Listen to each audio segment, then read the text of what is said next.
That's betterhelp.com/agility.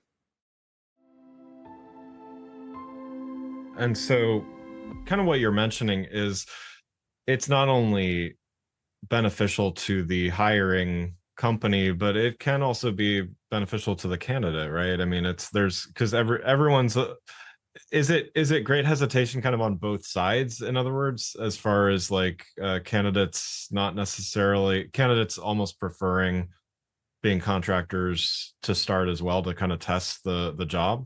It's, I don't know if it's that as much as it's, hey, I'm out of a job and this is an opportunity.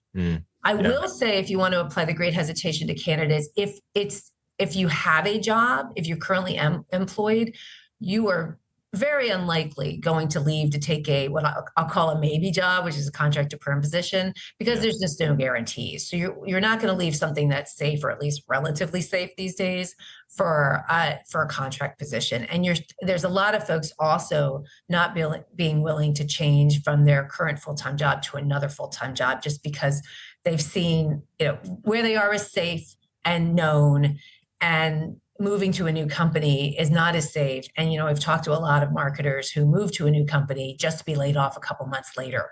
Yeah. So the great hesitation is definitely applying. If someone is currently employed, they're being very risk averse.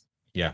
Yeah, makes sense. And so, building on that, I mean, with the increase from the hiring side, increase in requests for contractors and fractional, you've mentioned some of the reasons here, but even for fairly extensive and very visible roles, why are companies more comfortable with this than they have been in the past? I think it goes back to the hesitation in either there's just a lot of angst right now about hiring. And so, many companies have frozen headcount or laid off portions of the marketing team, but the work still needs to get done. And I would say there's a lot of marketing teams really running as skeletal crews right now.